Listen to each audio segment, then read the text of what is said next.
Gracias amigos por estar con nosotros en un encuentro con la ciencia dominical. Estamos con el doctor Patricio Centurión del Instituto de Investigaciones en Ciencias Biomédicas, que nos va a hablar, conversar, informar sobre sus investigaciones respecto a las aplicaciones de las células madre en el COVID-19. Primera vez que escucho esta posibilidad. Bienvenido al programa, doctor Patricio Centurión.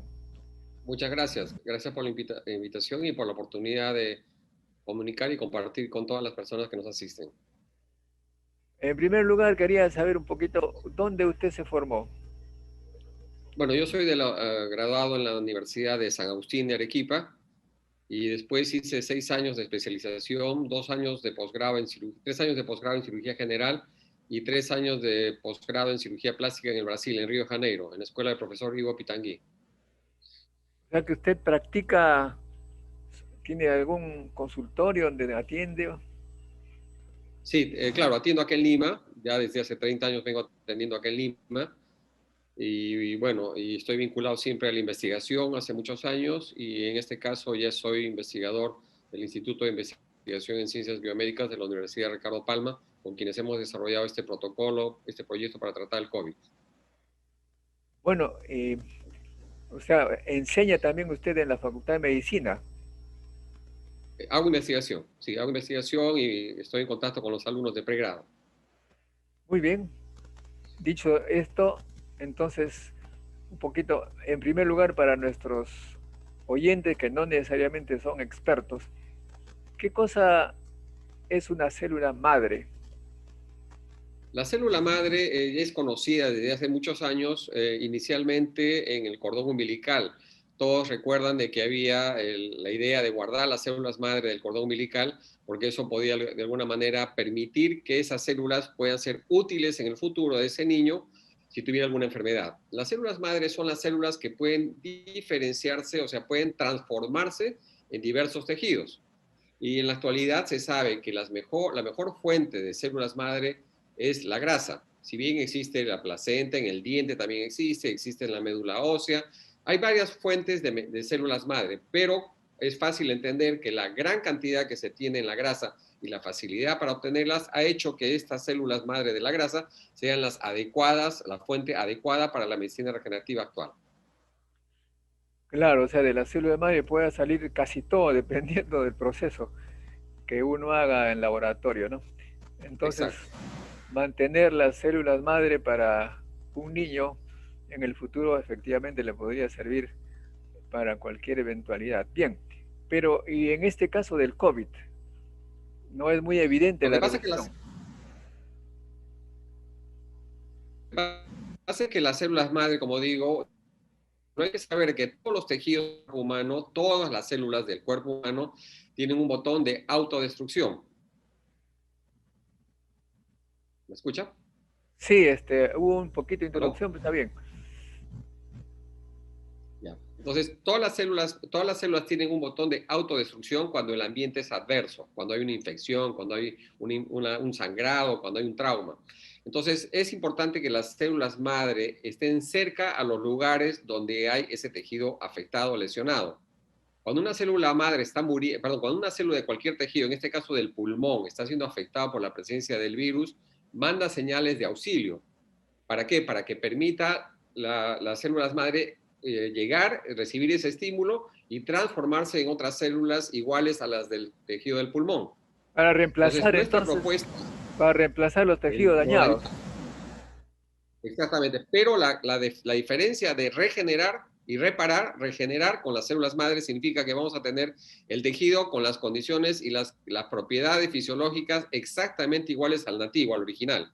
Mientras que cuando hablamos de reparación de tejidos, se va a producir una cicatriz, que no es lo adecuado. Y lo que está sucediendo por la invasión importante del virus del COVID al pulmón, a los alvéolos, es de que no le da tiempo para buscar una reparación y al contrario va a provocar como una cicatriz queloide en el pulmón. Y si imaginamos una cicatriz queloide como tenemos en la piel en el pulmón, ese alveolo, esa célula del pulmón ya no va a poder permitir el paso del oxígeno al organismo. Ah, Entonces, la idea es regenerar ese tejido. claro, o sea, ya no habrían cicatrices que impedirían el funcionamiento porque se estaría reemplazando con células igualitas a las que han muerto. Esa es la idea. Exactamente, exactamente. Cuando uno tiene una neumonía, como en este caso muy severa, ¿no? Eh, Se destruye y algunos hablan de fibrosis. ¿Cuál es la relación con la fibrosis? La fibrosis es una cicatriz queloide, que es lo que acabo de decir. Muy bien, entonces se evita tener Que fibrosis, entonces, ¿no? hace del oxígeno, ¿no? Simple y llanamente se forma una cicatriz queloide y ya no permite el paso. Muy bien, pero también, por supuesto, hay algunas fibrosis diferentes que son degenerativas y que terminan matando al pulmón, ¿no?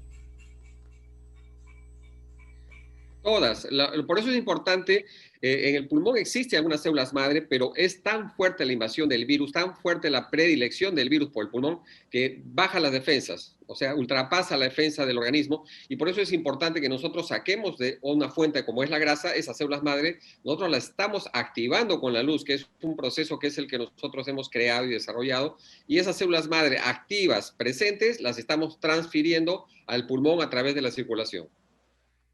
O sea, que eso entra a través de la sangre. Sí, las aplicamos a las sangres próximas al pulmón. Ah, qué interesante. Pero dígame, ¿ya se ha hecho alguna práctica en la realidad de este tratamiento? No, no, estamos haciendo los primeros casos. Tenemos inclusive, después de mucha lucha de armar el proyecto, porque es una cosa innovadora, hemos conseguido desarrollar el protocolo desde el año pasado. Eh, eh,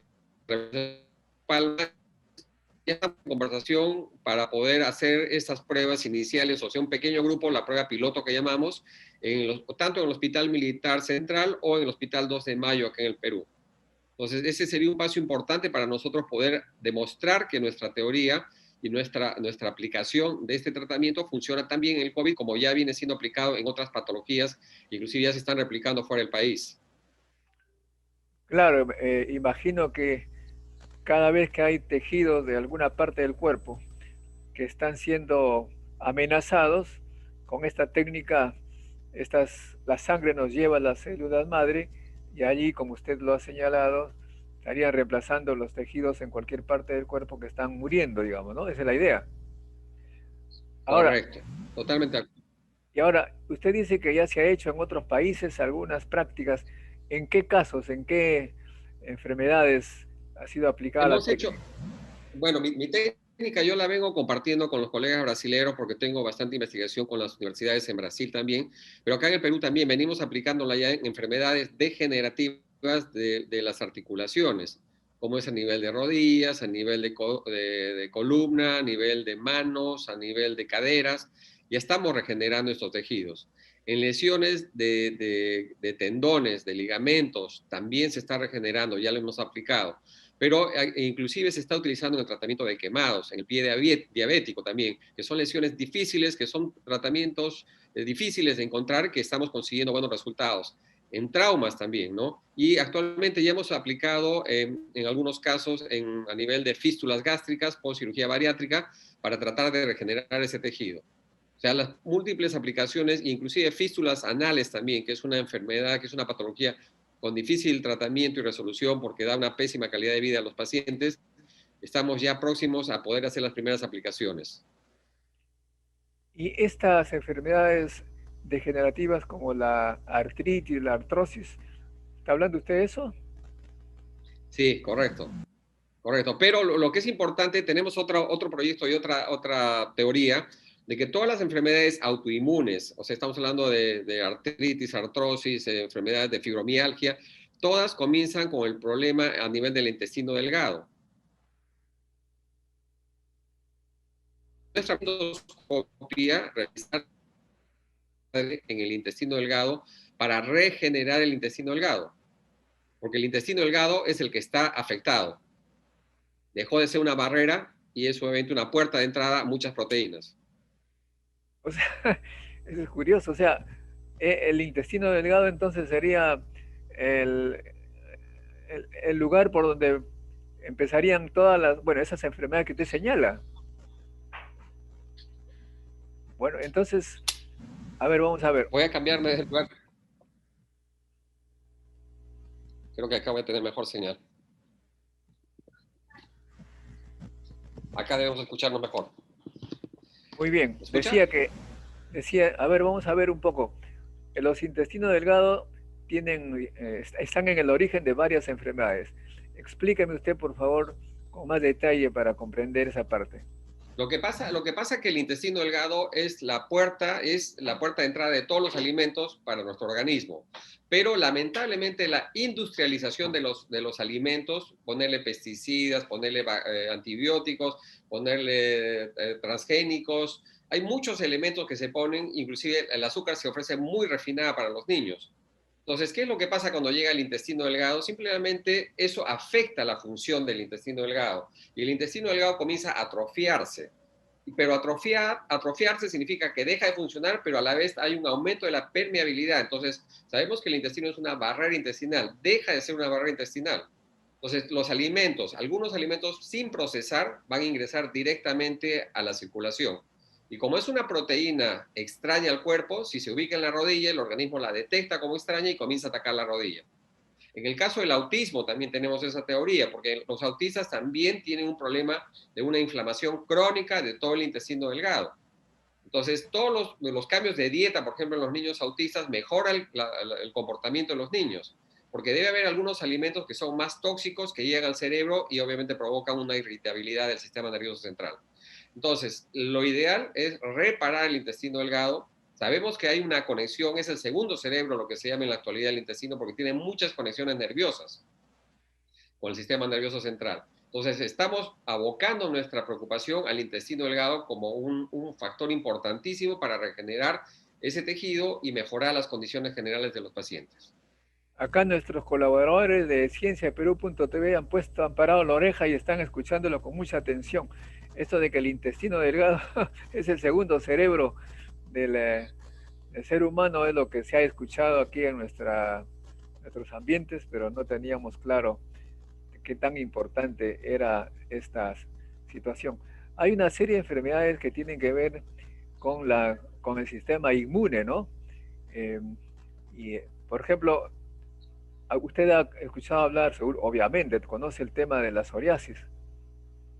Sí, igual que en el COVID, hay una respuesta desregulada inmunológica, desregulada. Entonces, ahí no tenemos que ni bajar ni subir las defensas inmunológicas. O sea, un inmunodepresor no nos va a utilizar, no va a ser interesante para este tratamiento. Lo que tenemos que es tratar de volver a canalizar, o sea, modular la respuesta inmunológica, y eso se consigue a través de varios elementos que están debajo de la grasa. Es importante mencionar que no solo las células madres son importantes, sino todo lo que yo llamo el cóctel regenerativo.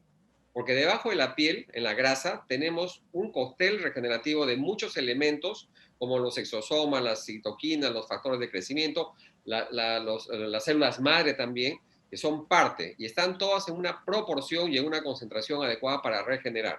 Entonces, lo importante que nosotros hemos contribuido a la ciencia es cómo preservar todo ese cóctel regenerativo sin dañarlo, para trasplantarlo a otros lugares a través de la sangre o si no a través directamente de la aplicación en otras áreas. Esa ha sido nuestra contribución científica, ver la técnica adecuada para trasplantar, para cosechar ese material sin maltratarlo, sin diluirlo y simplemente llevarlo al lugar donde necesitamos regenerar los tejidos. Bueno, hay informaciones que parecen increíbles, ¿no? Porque incluso con estas células madres se regeneran algunos órganos importantes. Cuál es para usted lo más sorprendente que ha dado en la historia de la medicina en las células madre? ¿En qué caso histórico, digamos, hasta ahora conocido? Bueno, tenemos en pérdidas de tejidos, en el Brasil tuvimos una paciente que tuvo un accidente que casi pierde la pierna, o sea, había rotura de hueso, de músculo, de nervios, de piel, de grasa, todo, y obviamente era un tratamiento prolongado que se hacía y la posibilidad de salvar esa pierna era casi mínima. Entonces, un colega que se entrenó con nosotros hizo la aplicación de la técnica que se llama One Step, y esa técnica la aplicó y se salvó esa pierna. O sea, estamos consiguiendo regenerar inclusive partes casi totales de un miembro. ¿Por qué? Porque cuando nosotros colocamos esas células madre en el lugar donde hay una lesión, esas células van a copiar las señales del tejido original, del tejido nativo. Esa es la gran ventaja. Bueno, y en el Perú usted está haciendo investigaciones importantes, por supuesto. ¿Algún otro grupo universitario está haciendo lo mismo? ¿Hay colaboración con otras instituciones, aparte de la Universidad Ricardo Palma? Sí, gracias a Dios he encontrado grupos de diversas universidades, como la Universidad de San Juan Bautista, la UPC también, que obviamente hay investigadores que lo que sabemos muy bien que la ciencia no tiene límites, no tiene fronteras, no tiene instituciones. Entonces nosotros como Universidad Ricardo Palma estamos de alguna manera abiertos a poder buscar algunas alianzas estratégicas para poder hacer investigación. Entonces sí, aquí en el Perú vamos a hacer un estudio próximamente también del comportamiento de estas células madre con el cáncer de mama. Y también tenemos otro grupo con el que vamos a hacer el tratamiento del autismo en los niños autistas, aplicándoles estas células madre para regenerar el intestino y otra dosis para regenerar el sistema nervioso central. Entonces, hay varios proyectos que están en andamiento, aparte de de las fístulas anales también, que vamos a aplicarlo en breve acá en el Perú. Pero en el caso del cáncer, allí no hay destrucción de tejidos, más bien hay invasión de tejidos. ¿Cómo se aplica en este caso? Imaginemos un segmento del colon, ¿correcto? Es un tubo. ¿Y qué es lo que pasa? En la actualidad hay elementos que permiten diagnosticar cánceres mínimos de 1 o 2 milímetros, ¿cierto? Entonces, ¿qué es lo que pasa? Ese cáncer, esa pequeña isla de 2 milímetros de cáncer, de células cancerosas, ¿por qué invaden el resto del colon? Porque la defensa inmunológica alrededor de esa lesión está venida menos. Entonces, imaginemos que tenemos una lesión de 2 milímetros y nosotros vamos a utilizar las células madre del propio paciente, que es la ventaja, sin manipulación de laboratorio, y vamos a inyectar alrededor de esa lesión toda la defensa necesarias inmunológicas del paciente. Entonces, lo que esperamos es que obviamente esa super defensa que tengamos inmunológica revierta el cuadro de cáncer. ¿Correcto? Esa es un poco la teoría que estamos manejando. Volvamos al tema de la fibrosis pulmonar.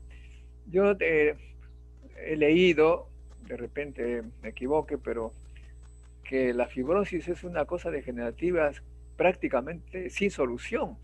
Uno termina con el pulmón a 10% trabajando y finalmente irremediablemente uno muere, pero ¿usted da esperanzas con la técnica de las células madre para ellos?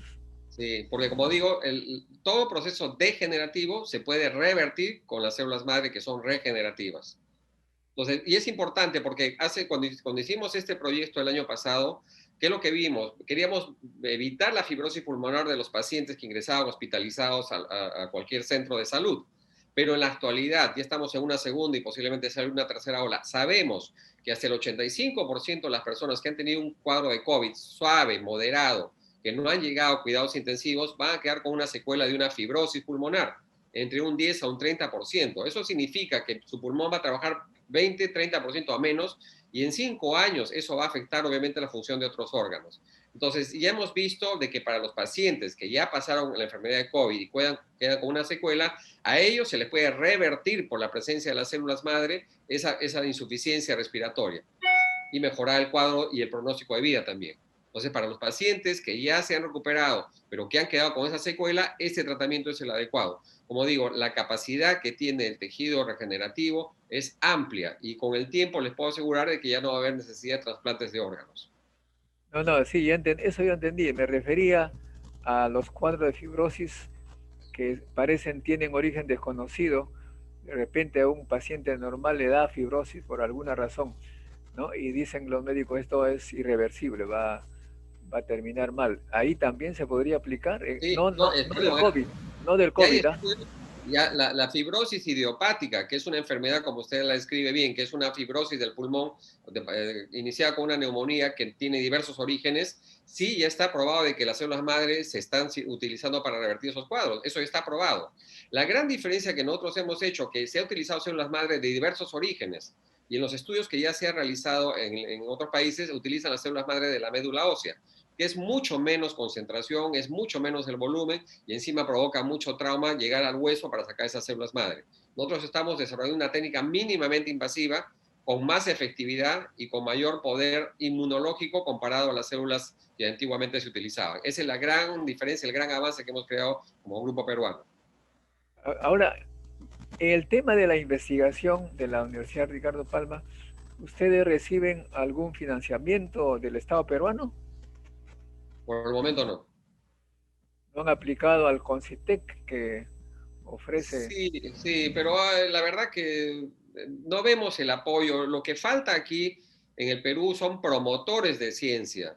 Es alguien que realmente pueda reconocer los trabajos que pueden sacar un aporte importante para la población y apoyarlos.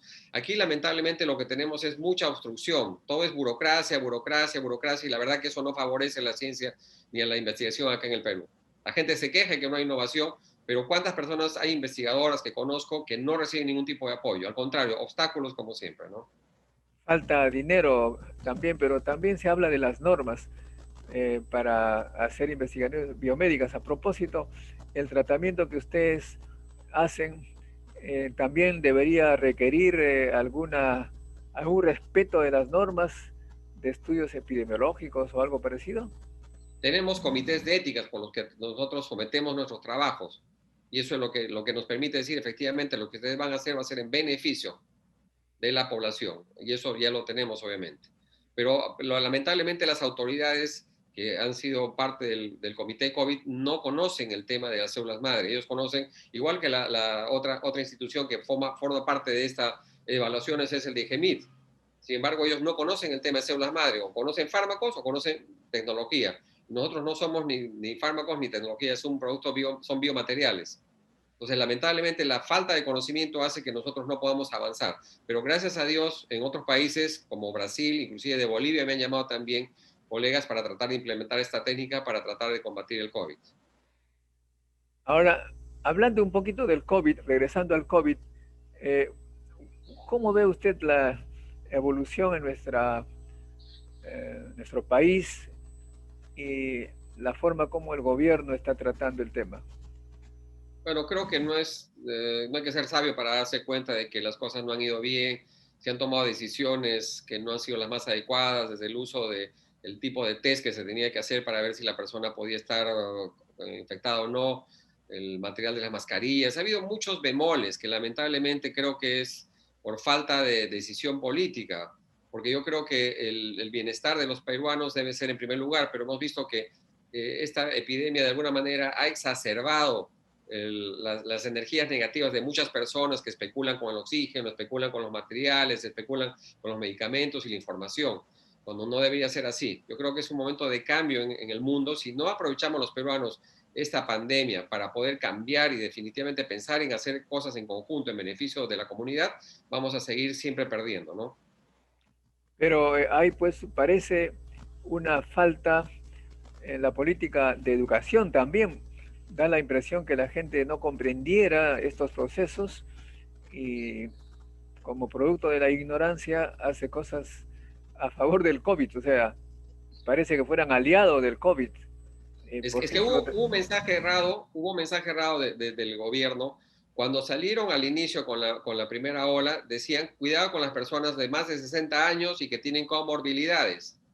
Entonces, si yo era una persona de 30 años que escuchaba eso, cuidado con los señores de más de 60 con comorbilidades, yo decía, yo soy sano, tengo 32 años, o sea, a mí el COVID no me va a afectar. Y eso ha sido, me parece, lo que ha permitido que la gente por mala información, mala o por desinformación en todo caso, no hayan tomado los cuidados. Pero ¿qué estamos viendo en la actualidad? Que hasta niños están siendo afectados por el COVID. Entonces ya nadie está indemne. Pero el primer mensaje que se dio, cuidado con las personas mayores de 60 años y con comorbilidades. Eso permitió que la gente joven se siente indemne a esta pandemia y no es así. o sea que el enemigo, eh, el COVID enemigo, no era bien conocido. Y cuando uno no conoce bien al enemigo, no se puede defender. Actualmente hay una segunda ola más grave que la primera y pareciera que hay una tercera que se va a montar sobre la segunda. Y el sistema sanitario ha colapsado, ya no hay camas libres. Usted Sí. ha visto Sí. esto, supongo, así en forma directa del problema, ¿no? Y sí, sabemos que los pacientes que están llegando actualmente, que llegan al hospital, son muy manipulados, han recibido muchos tratamientos que no son los adecuados, con múltiples antibióticos que no tienen mucho que ver con un proceso viral. Entonces ya llegan con mucha manipulación y su estado de salud está muy afectado. Y se ve que obviamente que los pacientes llegan casi a morir a los hospitales en la actualidad, ¿no? Cuando no debería haber sido eso. Debería haber habido un manejo precoz en las postas, en lugares de más fácil acceso a la población, ¿no? E información a través de los medios, me parece que debería ser intensa para que la gente esté enterada de qué hacer, ¿no?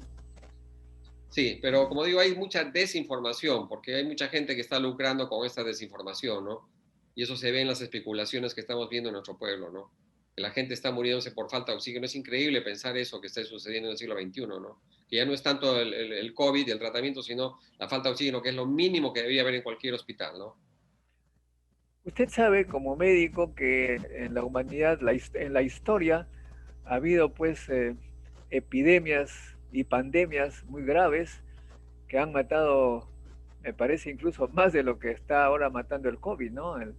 La peste, la peste negra y tantas otras. Pero dicen los historiadores en ciencia de la salud que después que pasan esos fenómenos, la gente se comportara como si que no hubiera pasado nada, o sea, se olvidan de todo, no aprenden nada, eso es lo que causa temor. Parece que es una constante en la historia. Usted conoce eso, ¿no? Sí, claro, yo la verdad que siento que si es que el Perú no aprovecha esta oportunidad de cambio, de reflexión, porque todos hemos estado en un momento de reflexión en nuestras casas pensando la posibilidad de estar enfermos o de afectar a tener un familiar enfermo, obviamente que debemos aprovechar esta oportunidad para poder tener más educación y más respeto a los demás, ¿no? Es increíble ver cómo la gente está en la calle sin mascarillas, pensando que no les va a afectar y encima faltando el respeto a las autoridades. Yo creo que hay muchas cosas que tenemos que aprender como peruanos. Tenemos una persona que ha ingresado a la plataforma, Nubia Bravo. ¿Nos escucha, Nubia?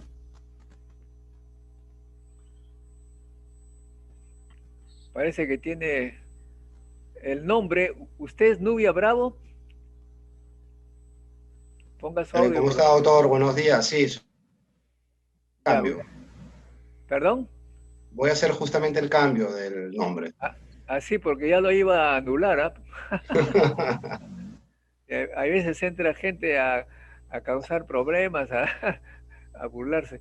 Usted es el Entiendo, doctor entiendo. Iván Hernán Patiño. Iván Hernández Patiño. Así es, muy bien. Estamos conversando con el doctor Patricio Centurión. ¿Cómo Eh, está, doctor? Nos ha explicado la Claro. aplicación de las células madre para el COVID, muy interesante. Y usted, en cambio, tiene otra aplicación de las mismas, bueno, las células madres, en las úlceras corneales, por favor. Eh, bueno, muchas gracias, doctor Patricio Centurión. Si usted desea, puede quedarse con nosotros y Muchas si gracias. para conversar con el doctor Iván Hernández. Eh, ¿Sí? Además, A ver, me ayuda a mí a hacer preguntas más inteligentes. En primer lugar, doctor Hernández, cuéntenos, ¿dónde estudió usted? Primero, saludarlo a usted, doctor Modesto. Un placer estar a su lado y al lado del profesor Centurión también. Yo estudié medicina en la Universidad de San Martín de Porres. Me especialicé en cirugía plástica en la Universidad Federico Villarreal y en otorrinolaringología en el Hospital de la Policía Nacional del Perú. Hice pues ingeniería de tejidos en el Wake Forest Institute for Regenerative Medicine en Carolina del Norte, Estados Unidos. Ah, muy bien. Y allá en Estados Unidos, ahí la medicina, hay que ser millonario para tratarse un día en la clínica, cuesta miles de dólares, ¿eh? Es bastante costoso, pero hay seguros pues que cubren de cierta manera algunos tratamientos. Pero sí, ¿no? Los seguros pues cubren parte, pero sí es sumamente costoso, como usted menciona, ¿no? Bueno, una pregunta en primer lugar para nuestros oyentes que no necesariamente conocen. ¿Qué son las úlceras corneales, por favor, doctor? Explíquenos. Bueno, en primer lugar, cabe mencionar que yo no soy oftalmólogo, ¿no? Sino la línea de regeneración de tejidos o de reparación de tejidos que manejamos dentro del Instituto de Investigaciones de Ciencias Biomédicas de la Universidad Ricardo Palma, dirigido por el doctor Johnny de la Cruz, nos ha llevado un poco a la línea de reparación de lesiones de la superficie de los ojos, ¿no? En vista, pues, que es una de las enfermedades ocupacionales más frecuentes, por no decir el número uno a nivel nacional, ¿no? Con una incidencia, pues, altísima todos los años, ¿no? Y los tratamientos convencionales, pues, por lo común no son muy efectivos y toman un tiempo bastante largo en tener cierto efecto en cuanto a la reparación. Nuestra línea de investigación se preocupó por eso y conseguimos dentro de todo un equipo oftalmólogos, biólogos, técnicos, veterinarios incluso, que nos ayudaran pues a ver de qué manera podíamos solucionar este tipo de lesiones en la superficie ocular. Las úlceras corneales es el resultado de una erosión, de una herida que existe en la córnea o en la superficie del ojo, producto pues de una quemadura química con un ácido, una quemadura térmica con agua caliente, con fuego, por un traumatismo que puede ser un golpe, un accidente, o simplemente por algún tipo de enfermedad que produce la sequedad del ojo y que ésta se vaya pelando poco a poco hasta que se hace una úlcera. Una úlcera es una herida, ¿no? Un hueco para hablar en castellano.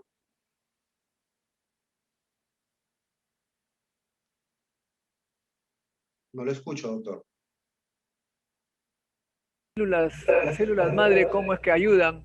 Igual como hemos conversado con el doctor Patricio Centurión, si entiendo bien, las células madre participarían en una regeneración de las células que están muriendo en esta parte del ojo, ¿no? Así es, en algunos casos logramos regeneración y en otros casos logramos la reparación, ¿no? O sea, simplemente un tejido muy parecido al original. Ahora, ¿qué hace las células? Y eso lo hemos comprobado ya en sendos trabajos con proyectos que hemos hecho en la universidad, tanto en animalitos, con las debidas medidas, por supuesto, y en seres humanos, también con las condiciones de ética propuestas, ante todo. ¿Qué es lo que hace la célula en este caso y sus componentes de reparación que lo acompañan, ¿no? Porque no es solamente la célula, sino son los componentes de reparación de tejidos que pueden acompañar a esta célula.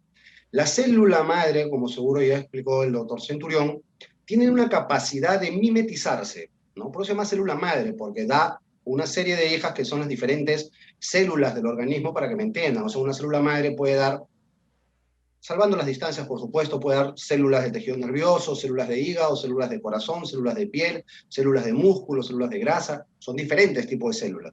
Entonces, la célula madre tiene la potencialidad de dividirse hacia este tipo de células en particular que uno está buscando. Pero, ¿cuál es lo que nosotros buscamos fundamentalmente? Que la célula madre se mimetice, se convierta en el tejido lesionado que tiene alrededor. En este caso, una lesión de córnea, ¿no? Cuando la córnea se lesiona, muestra ciertas estructuras para que se autorrepare, pero esta autorreparación en muchas oportunidades está bastante limitada. Entonces, lo que hacemos nosotros es asistir a esa reparación aplicándole células debidamente señalizadas para que pues se mimeticen con las células limbares de la córnea y produzcan una neocórnea, que es una reparación de la córnea que en varias oportunidades se ha logrado evitar el trasplante de córnea, ¿no? Es justo por ello que ahorita estamos con un proyecto muy importante con el Instituto Nacional de Oftalmología, que es lo más grande del país en ojos, conjuntamente con la Universidad Ricardo Palma, en un estudio justamente de reparación corneal, ¿no? Con el uso de stem cells.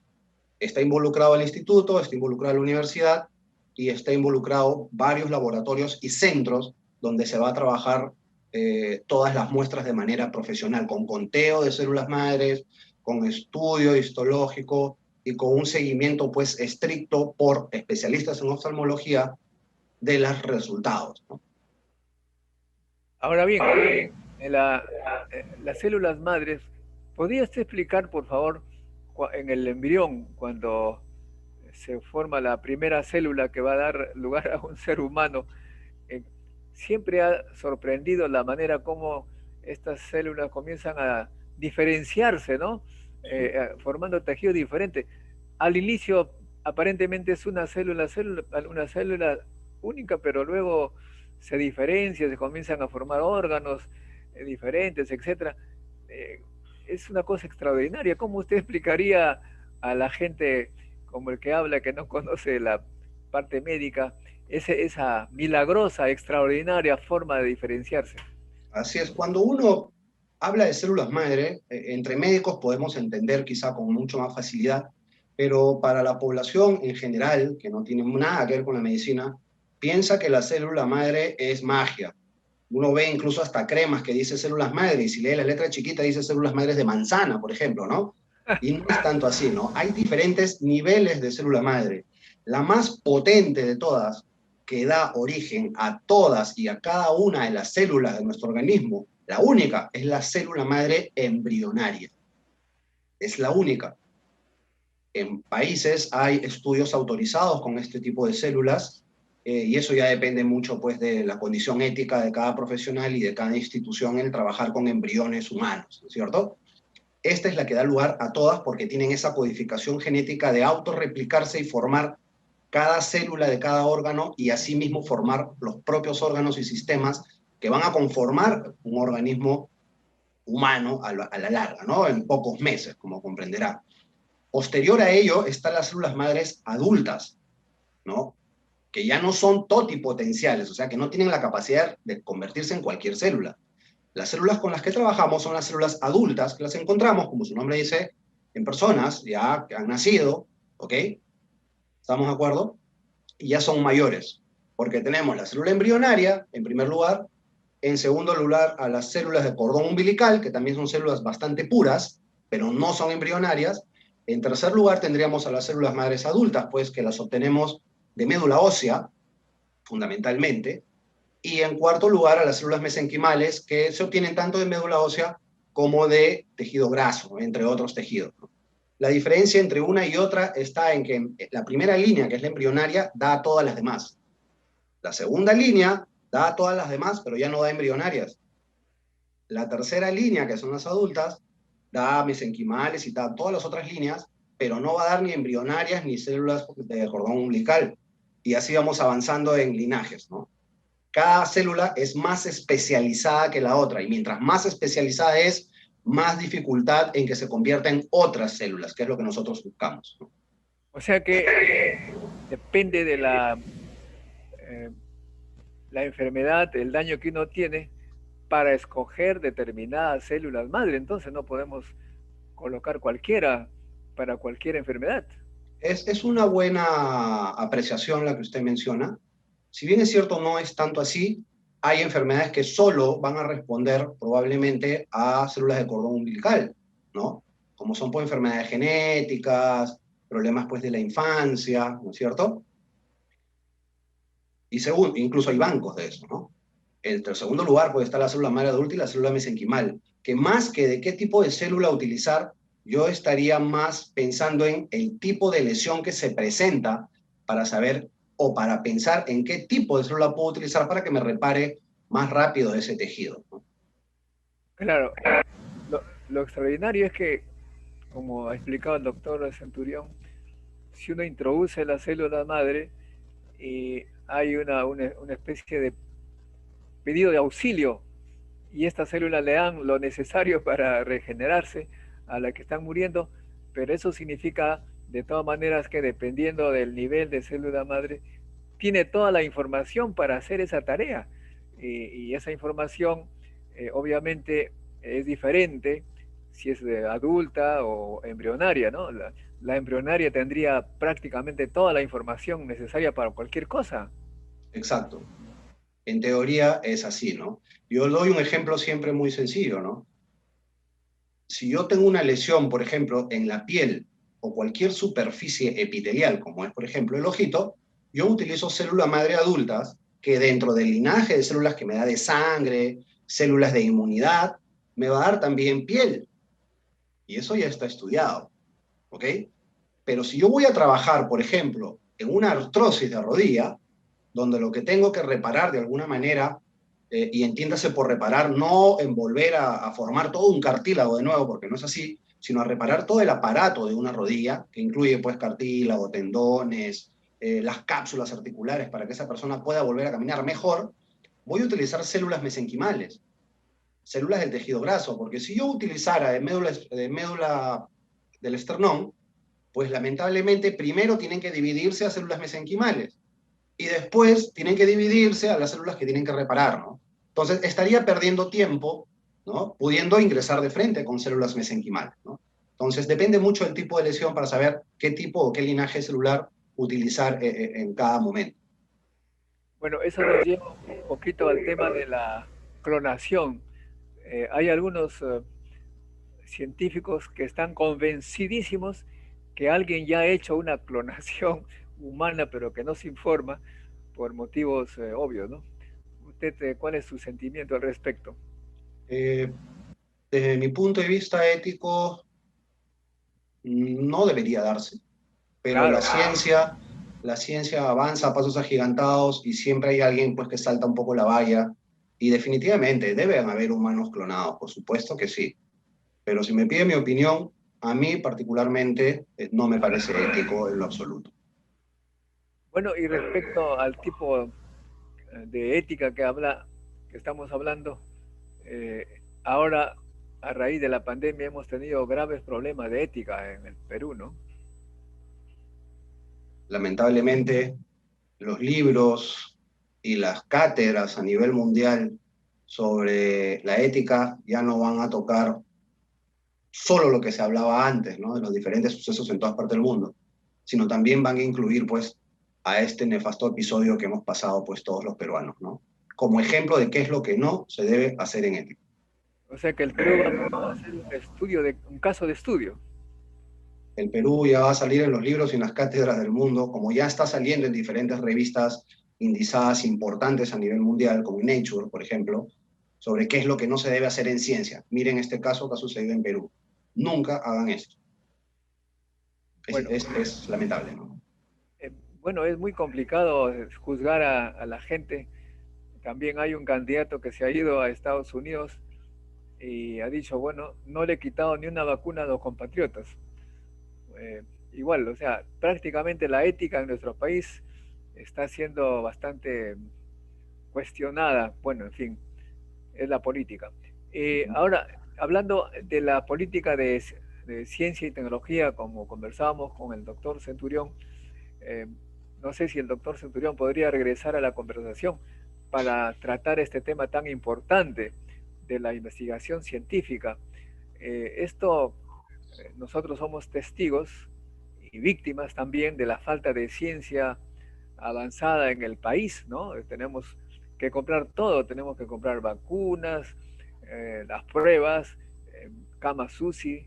Somos totalmente dependientes de la tecnología extranjera, la que avanza cada vez a mayor velocidad y al avanzar a mayor velocidad, por lo tanto, somos más dependientes y tenemos que comprarla con nuestros minerales que cada vez tienen mayor diferencia de precio con esta alta tecnología. ¿Qué tendríamos que hacer para que en el campo de la salud que ustedes dominan, pues iniciemos investigaciones serias en los institutos como el Instituto de Investigaciones en Ciencia Biomédica de la Universidad Ricardo Palma? ¿Cuál tendría que ser la política del próximo gobierno que vamos a elegir dentro de poco? Por favor, primero la opinión al doctor Patricio Centurión. Yo creo de que lo que debería suceder es crear un centro de investigación. No sé si el Coliseo Maute está funcionando para algo, pero crear un centro así donde el gobierno pueda tener toda la tecnología necesaria, tener desde microscopios electrónicos, tener cámaras de manipulación, de flujo laminar, de equipos de microscopía. Si nosotros tuviéramos un centro nacional donde tuviéramos toda la tecnología y todos los investigadores que estamos registrados en el CONCITEC, en diversos centros como el Instituto de Investigación en Ciencias Biomédicas de la Universidad Ricardo Palma, podamos utilizar esa tecnología. Yo creo que podrían desarrollarse muy interesantes proyectos y mucho, sobre todo, innovadores. Pero si nosotros, como usted lo mencionó inicialmente, vamos a tener que pensar en comprar nuestras propias tecnologías. Eso hace muy difícil el acceso a la investigación. Yo creo que el gobierno debería crear un centro nacional de investigación donde contemos con todos los equipos, con toda la tecnología de los mejores laboratorios, y estoy seguro que la creatividad del peruano no solo se limita a la cocina, sino también en la medicina. Así que creo que Bueno, podríamos crear mucho. sí, doctor Hernández, ¿cuál es su punto de vista al respecto? Sí, como bien claro dijo el doctor Centurión, ¿no? El peruano es muy creativo. Lo único, nosotros hemos tenido oportunidad en 2020 en presentar 3 proyectos al Estado, conjuntamente con la Universidad Ricardo Palma, con otras universidades también como asociadas y empresas paralelas, y ahorita estamos en uno esperando la respuesta. Yo considero que el Estado, desde el punto de vista de Concitec, desde el punto de vista de Innovate o las casas que otorgan pues estos presupuestos importantes para el desarrollo de tecnología, sí están presentes. El problema reside en la burocracia lamentable que existe posterior. Yo puedo lograr un estudio perfecto con Innovate Perú, por ejemplo, y con la universidad, pero el problema va a residir en DIGESA, en DIGEMIT, a la hora que tengamos que sacar patentes o pasar a una segunda, tercera fase, empiezan las trabas justamente, ¿por qué? Porque le hacemos competencia, lamentablemente, a la industria farmacéutica. Miren ustedes, los desastres a veces son las madres de todas las oportunidades. La Universidad Católica logró hacer respiradores para que vean que el peruano lo puede hacer, no es nada del otro mundo. Simplemente se necesitaba las ganas de hacerlo. El peruano es muy creativo, como bien claro dijo el doctor. Lo único que falta es el impulso por parte del Estado con sus entidades de manera asociada, pues para facilitar la creación de esta tecnología y no estar dependiendo del extranjero cuando acá pues se puede hacer probablemente mucho mejor y bastante menor costo también, ¿no? Sí, hay un biólogo peruano que ahora está compitiendo en política que señala que ha sido realmente atroz la manera como las normas, la burocracia impiden que se ponga en la práctica las pruebas, por ejemplo, ¿no? Pruebas del COVID. Y así hay una serie de normas que también son un poquito anticiencia. ¿Tendría que haber un cambio en la normativa? ¿Ustedes han ubicado, identificado qué norma tendría que cambiar? Lamentablemente, y me adelanto a la respuesta, discúlpeme, yo le cuento una experiencia muy rápida, ¿no? Nosotros hicimos una membrana biológica para lesiones de piel, para quemaduras, para úlceras de origen vascular, para pies diabético, con excelentes resultados, con un estudio clínico muy bien hecho, pero nunca lo dejaron patentar, nunca lo dejaron patentar y eso frena el desarrollo que se puede hacer de manera industrial. Cuando el costo de esa membrana pues no pasaba los 4 o 5 soles contra los 20, 30 o 40 dólares que te cuesta pues una membrana de mucho menor calidad. Entonces, en cuanto a su pregunta, yo considero que deben haber políticas y deben haber el cambio de algunas normas que faciliten la burocracia y que no sea pues tanta documentación que se pueda hacer tranquilamente por internet. Y esa documentación no la puedo llenar yo ni la puede llenar usted. Necesito contratar a un ingeniero para que me llene la documentación que es extraordinariamente engorrosa llenarla, valga la redundancia. ¿Cuál es su opinión, doctor Centurión? Realmente la política y la ciencia nunca han ido bien, porque la política muchas veces incrementa el ego de las personas que están a cargo de las instituciones. Hay muchas instituciones, como bien lo ha dicho el doctor también. Yo tuve una pésima experiencia también tratando de patentar una creación que la verdad, donde se puede quejar uno, en la misma institución es ilógico, ¿no? O sea, todos son jueces y parte. La verdad que hay mucha institución que deberían tener promotores, como dije, de ciencia. No cuestionadores, porque mucha gente no conoce el tema y la manera de decir yo me siento superior a ti diciéndote no te acepto esto, no te creo y no te apruebo. ¿Ya? Pero como digo, un promotor es una persona que tiene conocimiento del tema y obviamente va a buscar cuáles son las investigaciones, los núcleos de investigación, los institutos de investigaciones y rescatar y apoyar para que se llegue a realizar eso. Pero como lo dijo también bien el doctor Iván, lamentablemente estamos compitiendo con intereses de multinacionales, industrias farmacológicas multinacionales, que no están interesadas. Inclusive cuando yo quise registrar este tratamiento, este proyecto para tratar el COVID en pacientes recién hospitalizados, cuando entramos al comité de COVID-19 simplemente nos dijeron que no conocían y comenzaron más bien a aparecer las personas que nos estaban pidiendo algún tipo de aporte para poder, como si fuéramos un laboratorio, y lo nuestro es un proyecto académico. Es diferente cuando viene un laboratorio del extranjero y pone $1.000.000 y comienza a pagar todos los trámites que hay que hacer, contrata personal. Nosotros como académicos no tenemos esa posibilidad. Nuestro interés es de ciencia para aplicación a la población. Pero lamentablemente, como digo, cuando la política se mete, ya perdemos mucho terreno nosotros como investigadores científicos. Es interesante la propuesta de un gran instituto donde todos podamos o puedan los médicos investigar, porque en este momento hay, podríamos llamar microinstitutos, pequeños microinstitutos por todo lado, ninguno es autosuficiente y hacen investigaciones parciales de un valor no tan elevado, que finalmente no contribuye mucho con la investigación. La unificación de todos ellos en un solo instituto sería muy interesante si el Estado además pone pues los recursos, ¿no? Esto creo que es una buena propuesta. De repente algún político lo va a contactar a usted para llevar a cabo esta idea interesante.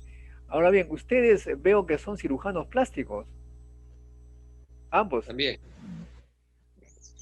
Bueno, entonces quería hacer unas preguntas respecto a ello.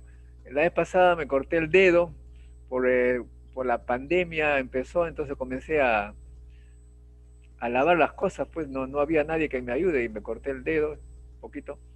Fui a la clínica y tuvieron que llamar un cirujano plástico para curar mi pequeña cortadura en el dedo.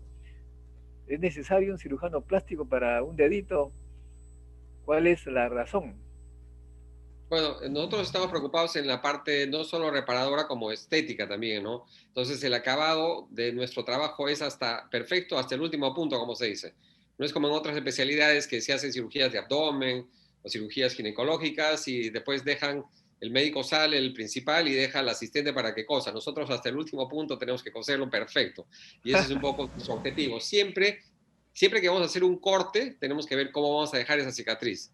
O sea, no podemos cortar y después ver cómo se soluciona, no. Siempre tenemos que estar un paso adelante. O sea, para evitar que queden cicatrices un poquito antiestética, digamos. Es así, ¿no, doctor Hernández? Es justamente eso, ¿no? La gente tiene la falsa idea de que existe el cirujano plástico y que existe el cirujano estético. Es una sola especialidad y toda cirugía plástica, así sea por una reconstrucción, siempre va a buscar un fin estético. Ahora, la cicatriz no se borra nunca. Las cicatrices no se borran. Nosotros las atenuamos, las podemos hacer casi imperceptibles, pero si uno se las busca, se las va a encontrar. Entonces, el que dice que la cicatriz se borra, o es un mentiroso o nunca ha operado nada, porque eso no existe, ¿no? Qué interesante. Bueno, veo que en el Perú los cirujanos plásticos ganan mucho dinero, todo el mundo quiere ser de ellos. ¿Usted ya tiene mucha plata o todavía les falta? Eso es lo que cree todo el mundo. Cirujano plástico, cualquier especialidad desde mi punto de vista, y no solamente especialista en medicina, cualquier carrera, cualquier persona que es buena en lo que hace, va a estar bien. Muy bien. Respecto un poquito para la evolución de la cirugía plástica o estética, los materiales que se usan obviamente han evolucionado mucho, supongo, ¿no? Como todo. ¿Cuál sería la diferencia de los tratamientos de cirugía estética de los años, no sé cuándo empezó esto, los 50, actualmente? ¿Qué materiales se usan ahora?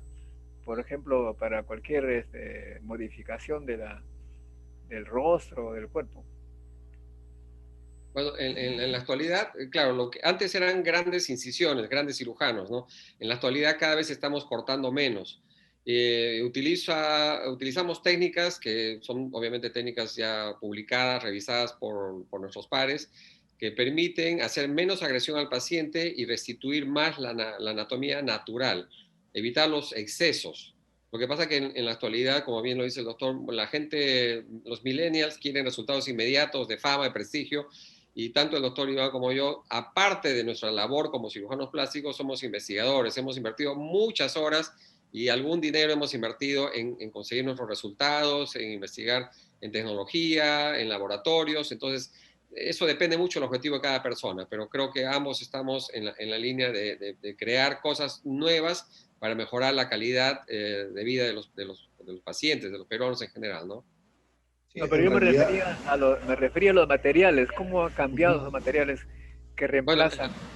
bueno, en la actualidad estamos utilizando tecnología de láser, que es una tecnología innovadora, moderna, que nosotros hemos desarrollado, pero estamos utilizando, lo interesante es que estamos utilizando los propios tejidos, como es la grasa con las células madre del paciente, para restituir y regenerar los tejidos. O sea, estamos utilizando nuestros propios tejidos y tratando de no utilizar, obviamente, cosas extrañas como eran prótesis de silicona que se ponían en la parte malar, en el mentón. Ahora utilizamos la propia grasa con células madre para, a través de una inyección que es mínimamente invasiva, poder remodelar la cara, ¿no? Sí, Y eso es han habido cierto. casos, sí, sí, doctor Hernández. Sí, que la tendencia actual es, suena paradójico, ¿no? Pero la mejor cirugía es la que no se hace, como dicen, ¿no? Actualmente pues hay mucha tecnología a nuestra mano que ayuda, como bien claro dice el doctor Centurión, a minimizar costes y en algunos casos ya no realizarlos, ¿no? Ah, qué interesante. Pero se ha visto en las actrices casos patéticos, cómo es que se desfigura la cara poniéndose una serie de, el famoso Botox, no sé qué cosa es, pero tiene a veces efectos totalmente opuestos a lo que esperaba la paciente. Hay un Hay, dicho, perdón sí, doctor, continúe. hay cierta tecnología que se utiliza en forma exagerada, que es lo que nos llama la atención, ¿no? Y muchas veces la cirugía plástica se transformó casi en un tratamiento de peluquería. Y uno entra a la peluquería, se pone el pelo rojo y no le gusta y mañana se pone azul. No es así. Cada procedimiento que nosotros utilizamos tiene un efecto, obviamente, y tiene un resultado que no es inmediato, toma algún tiempo, pero es duradero. Muchas veces no se puede revertir las cosas exageradas, ¿no? Y lamentablemente el Internet ha creado ciertos patrones de belleza que no se pueden aplicar en todas las personas. Es importante mantener siempre la identidad y, como lo dice el doctor también, tratar de hacer lo más natural posible en los resultados con menos agresión. Doctor Hernández, Sí, como bien claro acaban de mencionar, ¿no? La información de Internet pues hace que la cirugía plástica se crea que es como la peluquería y no hay nada más lejos de la realidad. La tecnología que tenemos ahora a la mano, así como nos ayuda muchísimo a los que nos dedicamos con amor a esta profesión, también crea muchos problemas, porque el hecho de que yo me compre un piano no me convierte en un pianista. No es cosa que me lo compro y ya soy el pianista, ¿no? Son años atrás de prueba y lamentable error a veces para lograr un objetivo, ¿no? Y muchas de estas personas pues caen quizá en manos de personas que no tengan la experiencia de vida con estos tipos, tanto de tecnología como de materiales. Y muchos de ellos tampoco son cirujanos plásticos, que son los autorizados o dermatólogos para utilizar estas cositas, ¿no? sí, pues bueno, realmente la medicina a veces se presta para, eh, desafortunadamente, claro, para, digamos, explotar al paciente, ¿no? Y yo tengo una experiencia personal. eh, Cuando regresé de París, me salió unas manchas acá en el, en el pecho, ¿no? Unas manchas raras. E iba a un médico famoso en Lima, cobraba $100 la consulta y me hacía una serie de medicamentos y yo iba cada mes y seguía las manchas, ¿no? Y me acuerdo que recibí la visita de una psiquiatra francesa, amiga mía, una psiquiatra. Fuimos a la playa, miró mis manchas, me dijo, oye, mira, ¿qué tienes? Toma, me dio un jabón y con el jabón desapareció. O sea que parece que era unos hongos y él tenía un jabón para eliminar, imagínense ustedes. Entonces me di cuenta que este señor prestigioso hacía fortunas manteniendo a los pacientes pues de una manera descarada. Es increíble cómo algunos médicos también se prestan para esto, ¿no? Ustedes supongo conocen casos así similares, ¿no? Todos los días se ve, en todos lados se cuecen habas, doctor Montoya. Muy bien. Muchas gracias, estimado doctor Iván Hernández, doctor Patricio Centurión, investigadores del Instituto de Investigaciones en Ciencias Biomédicas. Todos los domingos vamos a tener programas similares de salud. Ojalá que los médicos, los investigadores del Instituto de Investigaciones en Ciencias Biomédicas de la Universidad Ricardo Palma, prestigiosa universidad, nos ayuden para difundir el conocimiento, la ética y el buen comportamiento de todos los peruanos. Muchas gracias, amigos. Gracias a Muchísimas ustedes. gracias. Y con nosotros, amigos, será hasta un próximo encuentro con la ciencia dominical. Chao. Buenos días.